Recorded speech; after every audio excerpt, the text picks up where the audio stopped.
त्रिविज मीडियाच्या प्रेक्षकांचं पुन्हा एकदा स्वागत. आज आपण आपल्या महनीय अतिथींना घेऊन एका विषयावर चर्चा करतो आहोत की भारतीय अर्थव्यवस्था जी जगातली 5वी अर्थव्यवस्था होती आतापर्यंत आणि ती तिसऱ्यावर आणण्याचा प्रयत्न हा सातत्यानं सांगितला जात होता. परंतु आता प्रत्यक्षामध्ये भारताच्या नीती आयोगाचे सध्याचे अध्यक्ष यांनी घोषणाही केली आणि वर्ल्ड इकॉनॉमिक जी काही डाटा आहे त्यामध्ये देखील भारत आता ही चौथी अर्थव्यवस्था जगातली झालेली आहे. म्हणजे अमेरिका जी 30 ट्रिलियन पेक्षा अधिक इकॉनॉमी आहे, चायनाची 19 ट्रिलियन पेक्षा डॉलर पेक्षा अधिक इकॉनॉमी आहे, जर्मनी आहे आणि आता चौथ्या क्रमांकावर भारत आलेला आहे. तर भारत हे चौथ्या क्रमांकावर येणं हे वास्तव आहे की यामध्ये केवळ आकडेमोड आहे, नेमकं काय आहे या संदर्भात आपण जाणून घेऊया आपले विशेष तज्ञ माननीय विश्वास उडगी सर यांच्या माध्यमातून. सर, आपलं पुन्हा एकदा स्वागत त्रिवेज मीडियामध्ये. सर, आपण आपला विषय मांडावा. धन्यवाद. हा विषय मांडण्याकरता आपण मला सांगितलं. आता ही जी काही स्टोरी आहे, एका बाजूने आपण म्हणतो भारत हा विकसनशील देश नाही, आता विकसित झालेला आहे, हे एका बाजूने आपण सांगत असताना करोना नंतरच्या काळामध्ये अशी पण स्टोरी डेव्हलप केली की बघा आम्ही 7व्या नंबरवरून 5व्या नंबरवर आले आहोत. म्हणजे काय केलं तर आता ग्रेट ब्रिटनला मागे टाकून आपण 5वा नंबर मिळवला. म्हणजे ज्यांनी आपल्यावरती राज्य केलं त्यांना मागे टाकून आता आपण जागतिक अर्थव्यवस्थेमध्ये जीडीपीच्या हिशेबामध्ये आपण 5व्या नंबरची अर्थव्यवस्था बनलेलो आहोत. आता हे सांगत असताना आता जी 2025 ची गोष्ट आहे त्याच्यामध्ये आपल्या पुढे जपान होता.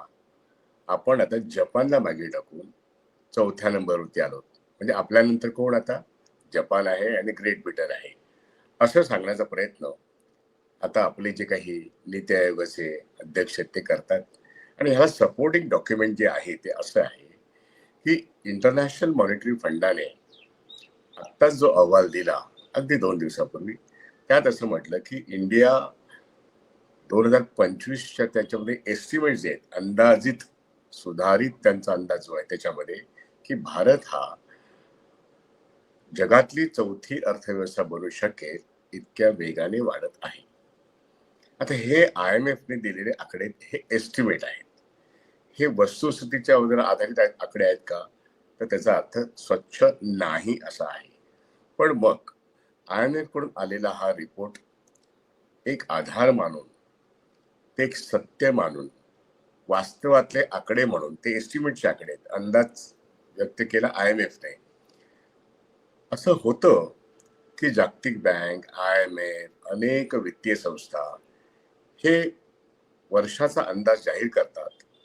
दर 3 महिने किंवा 6 महिन्याचा अंदाज जाहीर करतात आणि वेळोवेळी आपले अंदाज हे दुरुस्त पण करतात. हा अहवाल नंतर येतो काही काळानंतर. आता तुम्ही बघा, IMF ने हा अहवाल दिला आणि त्यानंतर त्यांनी सांगितलं की भारत ही 4थी इकॉनॉमी होईल, याचा अर्थ जपानला मागे टाकेल. मग प्रश्न निर्माण होतो की जपानची किती ट्रिलियनची अर्थव्यवस्था होती, आपली किती ट्रिलियनची अर्थव्यवस्था आहे आणि मग खरोखर आपण जपानच्या पुढे आलेलो आहोत का? आपण काही वस्तुस्थितीला आधारित असे काही आकडे बघणं आवश्यक आहे. म्हणजे आता IMF असं म्हणतं की 4.19 ट्रिलियन ही भारतीय इकॉनॉमीची साईज होणार आहे. म्हणजे जीडीपीची साईज रुपयाच्या हिशोबात जर बघितली तर ती साधारणपणे 35 लाख कोटीच्या वरती जाईल. मुद्दा हा आपण ट्रिलियनच्या भाषेतच बोलूया. 4.19 ट्रिलियन होईल, डॉलरमध्ये आहे ते. हे जर IMF ने सांगितलं तर तो एस्टिमेट आहे फायनान्शियल इयर 2025 चा. म्हणजे हे जे आर्थिक वर्ष आहे या वर्षामध्ये जे वर्ष पूर्ण होतं मार्च 2026 ला. म्हणजे एप्रिल 1 पासून ते मार्च हे भारताचं आर्थिक वर्ष आहे. याकरता IMF ने जो अंदाज व्यक्त केला तो 4.19 ट्रिलियन डॉलर. तर हे असं असताना जपानला मागे टाकणं का भारत पुढे जाणं, ह्याच्यामध्ये जपानची अर्थव्यवस्था ही गेली कित्येक वर्ष कुंठितावस्थेत आहे. त्याचा ग्रोथ रेट हा 1.5 ते 2% पलीकडे नाही. हीच गोष्ट युरोपातल्या अनेक देशांची, जर्मनी वगळता. अमेरिकेची स्वतःची अर्थव्यवस्था आत्ता कुठे 2%वरून थोडी सुधारते. या परिस्थितीमध्ये आपण जेव्हा डॉक्टर मनमोहन सिंगच्या कालखंडात होतो, तेव्हा आपण 8, 9, 10% म्हणजे डबल डिजिट पर्यंत जीडीपी नोंदवला होता. आणि 2014 नंतर एवढी सुंदर इकॉनॉमी जेव्हा नरेंद्र मोदी यांच्या सरकारकडे आली, त्याचा एकच मोठा खंड पडला, तो म्हणजे करोनाचा. तो वगळता सलग 11 वर्ष जी मोदींना मिळालेली आहेत, त्याच्यामध्ये तो आधीचा जो काही वाढत्या जीडीपीचा एक वेग होता, म्हणजे ज्याच्यामध्ये ऍग्रिकल्चर चांगलं आहे, म्हणजे शेती व्यवस्था चांगली आहे, मॅन्युफॅक्चरिंग म्हणजे उद्योग उत्पादन व्यवस्था, त्याच्यामध्ये विशेष करून मोठ्या कारखान्यांमधलं उत्पादन, ज्याला इंडस्ट्रियल प्रोडक्शन आपण म्हणू ते, आणि सर्वात मोठं म्हणजे जवळजवळ 55% कॉन्ट्रीब्युशन करणारं सर्व्हिसेस सेक्टर म्हणजे सेवा क्षेत्र, त्यात विमा, बँका किंवा संपूर्ण वित्तीय व्यवस्था येते आणि शिवाय सर्व्हिसेस येतात. ह्या सगळ्या गोष्टी जर बघितलं तर 55% जीडीपीचा हा सेवा क्षेत्राचा येतो, सर्व्हिसेस सेक्टर. त्याच्या खालोखाल हा उद्योगाचा येतो आणि सर्वात शेवटी हा शेती व्यवस्थेचा येतो. याच्यामध्ये आता प्रत्येक वर्षी घट होताना दिसते. डिमोनेटायझेशन नंतर म्हणजे नोटबंदी नंतर 2016 म्हणजे 14 नंतर 2016 नंतर ताबडतोब अर्थव्यवस्थेच्या घसरणीला सुरुवात झाली आणि नंतर करोना आला. पण तोपर्यंत सुद्धा ही घसरलेली अर्थव्यवस्था सुद्धा ही 7, 7.5, 8% अवस्थेत होती. करोना नंतर ती -24 वरती गेली, म्हणजे शून्याखाली 24 वरती गेली आणि त्यावेळी 6,20,00,000 हे छोटे उद्योग होते, ते बंद पडण्याच्या अवस्थेत आले किंवा बंद पडले. कोरोनामध्ये संपूर्ण भारत लॉकडाऊन मध्ये मोदींनी बंद करून टाकला. डिमॉनिटायझेशन मध्ये नुकसान झालं, कोरोनामध्ये नुकसान झालं. अशा पार्श्वभूमीवरती अर्थव्यवस्थेची जी वाढीची गती आहे, ही गती जी 8-9 पर्यंत होती ती खाली आली. आणि तुम्हाला मी सांगतो, सरकारचे स्वतःचे आकडे जे त्यांनी वेळोवेळी गोल पोस्ट बदललेले असले तरी, म्हणजे विशेष करून 19 नंतर आधीचे आकडे कोणते होते, त्याचे बेस बदलून टाकला. सर्वच आर्थिक व्यवस्थेमध्ये सर्वच अंग बदलून टाकली आणि मग तरी सुद्धा सरकारचे आकडे सांगतात, रिझर्व्ह बँक ऑफ इंडियाचे आकडे असे सांगतात, नॅशनल स्टॅटिस्टिकल ऑर्गनायझेशनचे आकडे असे सांगतात आणि आंतरराष्ट्रीय वित्तीय संस्थेचे पण आकडे असे सांगतात की भारत सरकार 6.9% गतीने वाढेल, असं जे आम्ही फायनान्शियल 25 मध्ये 24 to 25 मध्ये सांगत होतो. आता तसं होणार नाही. 1 तारखेला बजेट जेव्हा आलं, तर बजेटमध्ये त्याच्या आधीच्या एक दिवशी इकॉनॉमिक सर्व्हे आला. त्या इकॉनॉमिक सर्व्हेमध्ये भारत सरकारने स्वतःच मान्य केलं की आमची इकॉनॉमी 6.5% या दराने वाढेल. आणि तेव्हा वर्ल्ड बँक आणि तेव्हा IMF ने सांगितलं ही 6.5% वाढेल. त्याच्या बरोबरीने बजेटमध्ये निर्मला सीतारामन पण यांनी सांगितलं. आपला इकॉनॉमिक सर्व्हे पण तेच बोलू लागला. त्यानंतर बजेट संपलं. बजेट झालं 1 फेब्रुवारीला. बजेट नंतर पुढचे जे आकडे आले रिझर्व्ह बँक ऑफ इंडियाचे, रिझर्व्ह बँक ऑफ इंडियाने हा जीडीपीच्या वाढीचा आकडा 6.2% म्हणजे 6.2% वाढेल. म्हणजे बजेट नंतरच्या काही महिन्यातच तो 6.2% आलेला आहे. जागतिक स्तरावरती हे 6.2% वाढ जी आहे ती युरोप, अमेरिका, जपान, आशिया यांच्यापेक्षा या वाढीचा दर हा अर्थातच जास्त आहे. पण आपण कुठे होतो आणि आपण किती खाली गेलो याचा कुठेही उल्लेख न करता आपण वाढतो आहोत असं सांगण्यामध्ये आपला मीडिया, आपले पंतप्रधान, आपले वित्तमंत्री, आपली नीती आयोग हे सगळे धन्यता मानतात आपली पाठ थोपटून घेण्यामध्ये. आणि म्हणून IMF ने सांगितलं की आम्ही एस्टिमेट करतो, अंदाज करतो की भारताची जी वाढ आहे ही 4थ्या नंबरच्या अर्थव्यवस्थेत येईल. पण त्यांनी असं सांगितलं का की 6.2% जीडीपीची वाढ ही 6.5% होईल? असं काही न सांगता, आपण वाढतो असं न म्हणता जपानची वाढ ही कमी झालेली आहे आणि म्हणून आपण ट्रिलियनच्या भाषेतच फक्त आता बोलूया. जपानच्या वाढीची गती ही कमी होते, आपली वाढ ही तीही कमी होते. पण जपानच्या तुलनेने आपला देश मोठा, आपला व्हॉल्यूम मोठा, त्यामुळे हा जो 6.2% ने वाढणारी आपली जी गती आहे, याच्यात जपान मागे पडलेला आहे. हे फक्त आकडेवारीमध्ये आहे. आपली फार मोठी घोडदौड विकसित देश असा त्याचा अजिबात अर्थ होत नाही. कारण आपल्या देशामध्ये आपली स्वतःचीच वाढ 8.8% ते 2019 पासून जर धरलं तर आता आपण 6.2% आलो आहोत. म्हणजे गेल्या 6 वर्षामध्ये आपण स्वतःच 2% खाली आलो आहोत. हे रिझर्व्ह बँक ऑफ इंडिया म्हणतं, हे पूर्वीच्या IMF आणि वर्ल्ड बँकेचे सगळे आकडे पण सांगतात.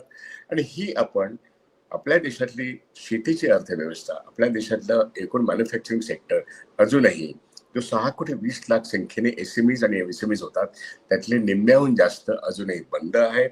आणि नवीन उद्योग निर्माण होत नाहीत, नवीन रोजगार निर्माण होत नाहीत आणि बेरोजगारी प्रचंड वाढते.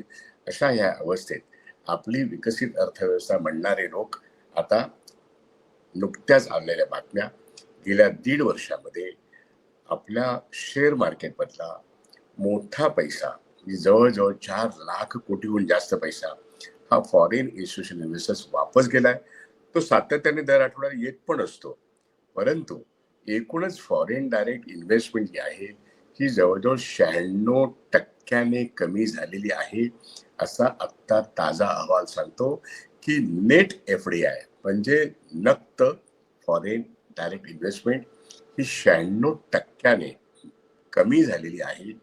नवीन FDI येत नसेल, नवीन उद्योग येत नसेल, ऍपलला ट्रम्प माघारी बोलवत असेल आणि भारतातले अदानी आणि अंबानी नवीन कोणताही कॉर्पोरेट उद्योग वाढवत नसतील, अशा वेळेस भारताची उत्पादन क्षमता कॉर्पोरेटच्या लेवलला, छोट्या उद्योगांच्या लेवलला ही कमी होताना दिसते. म्हणून इंडस्ट्रियल प्रोडक्शनचा जो दर महिन्याला आकडा येतो, तो गेले 6 वर्ष भारतातल्या इंडस्ट्रियल प्रोडक्शनचा दर हा कमी प्रत्येक क्वार्टरला होत असताना तिथलं GDP कमी होतोय. सर्व्हिसेस सेक्टरमध्ये मात्र अजूनही तो 40%, 50%, 55% या स्तरावरती आहे.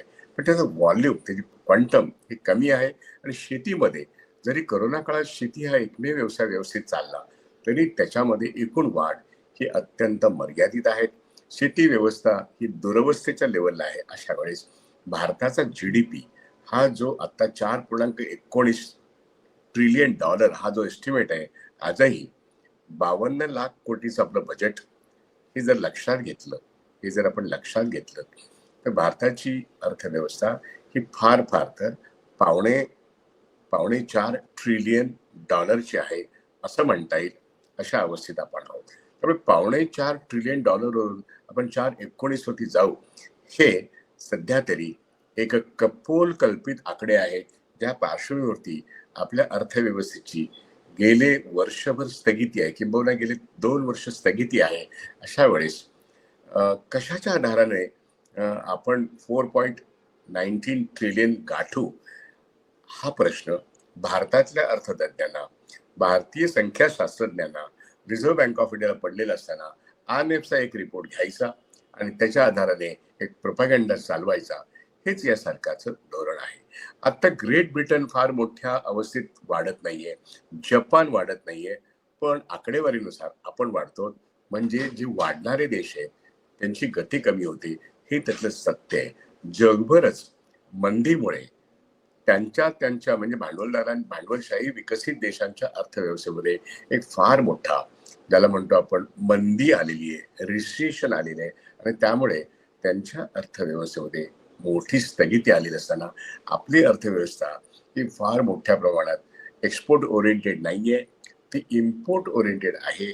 असं असताना आपली अर्थव्यवस्था ही 8.5%वरून 7.5, त्याच्यावरून 7 नंतर 6.8, त्यानंतर 6.5 आणि आता 6.2% वरती आहे.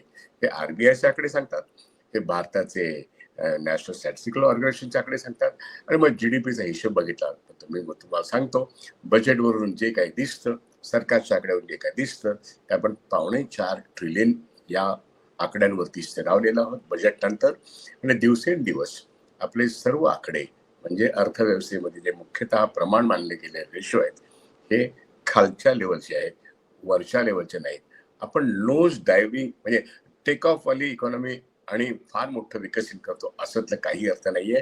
इथे एक महत्वाचा मुद्दा लक्षात घेणं आवश्यक आहे. भारतातला शहरी गरीब याचं उत्पन्न हे दिवसेंदिवस खालावतोय. भारतातला ग्रामीण गरीब याचं उत्पन्न दिवसाला साधारणपणे 250 ते 250च्या पुढे नाहीये. आणि म्हणून पूर्वी 80 कोटी लोकांना 5 किलोचं धान्य आम्ही देतो फूड सुरक्षा ऍक्ट असल्यामुळे, आणि तेच मोदींचं वचन होतं मतं घेताना.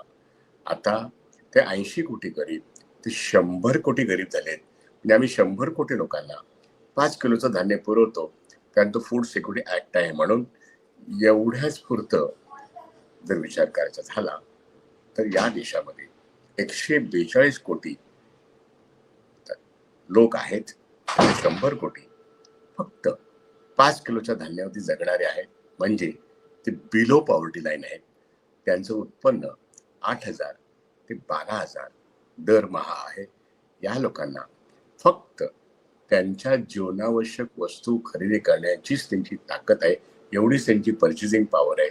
मग हे जे काही वरचे 42 कोटी लोक आहेत, या 42 कोटींमधले एक साधारणपणे 25 ते 30 कोटी लोक या देशाचा खरा मोठा बाजार आहे.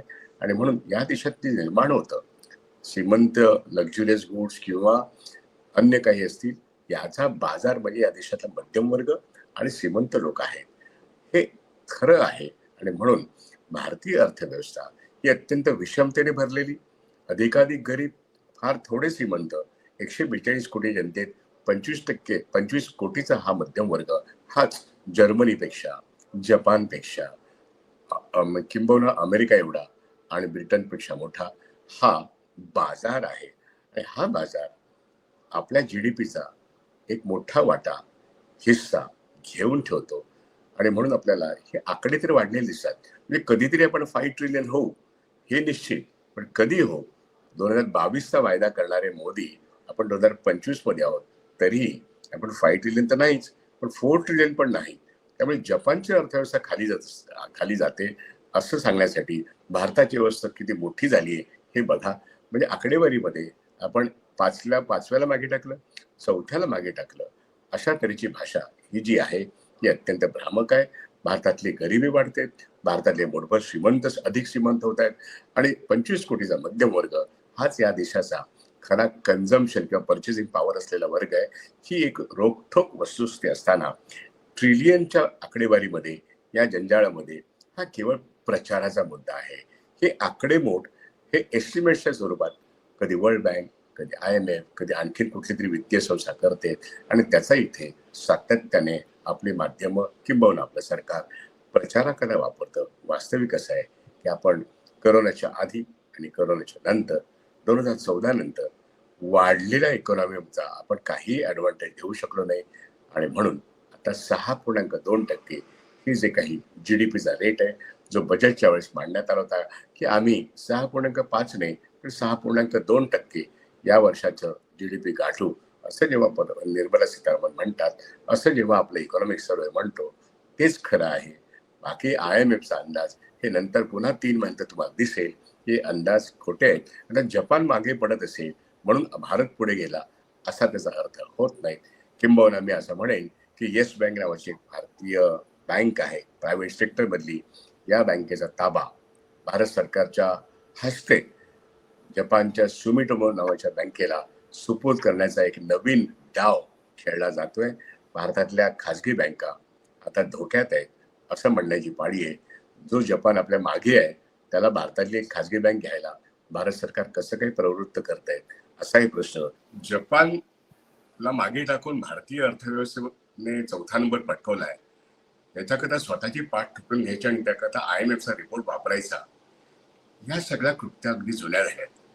इथे भारतात रोजगार वाढत नाहीये, इथे बेरोजगारीवरती कोणताही उपाय शोधला जात नाहीये आणि नवीन रोजगारच निर्माण होत नाही. अशा अवस्थेत बँकिंग सेक्टरमध्ये एक येस बँक नावाची खासगी बँक जेव्हा आता 20% त्यातला मालकी हक्क सुमोटोमो नावाची जपानची नंबर 2 ची बँक भारतात येते. आलीच आहे ती. त्यांनी येस बँक ताब्यात घेण्याचा प्रयत्न केलाय आणि पुढील काही महिन्यातच 30,000 कोटीची अधिक गुंतवणूक करून ते संपूर्ण कब्जा या येस बँकेवरती मिळवण्याचा प्रयत्न करतायत. अशा परीने भारतातल्या खासगी क्षेत्रातल्या बँका सुद्धा जपानच्या सारख्या विदेशी बँका ताब्यात घेतील. हे भारत सरकारला कसं काय परवडणार आहे? वाढती 4.19 ट्रिलियनची भाषा करणारं भारत सरकार आपल्या हातातल्या बँकिंग व्यवस्था त्याही खासगी कसं काय जपानच्या हातात देऊ पाहते, असे प्रश्न या निमित्ताने निर्माण होतात. त्यामुळे कागदी घोडे नाचवणारे अशा तऱ्हेच्या गोष्टी या नीटपणे आपण समजून घेतल्या पाहिजेत. भारतीय अर्थव्यवस्था आता खरं तर प्रचंड मोठ्या संकटात असताना IMFचा हा रिपोर्ट भारताचा प्रचाराचा भाग बनू शकतो, पण तो वास्तवाचा भाग मात्र नक्की नाही. मी इथेच थांबतो. अनेक गोष्टी अशा प्रचार करता बोलता येतील, पण ते वेळोवेळी आपण बोलतच जाऊ. धन्यवाद.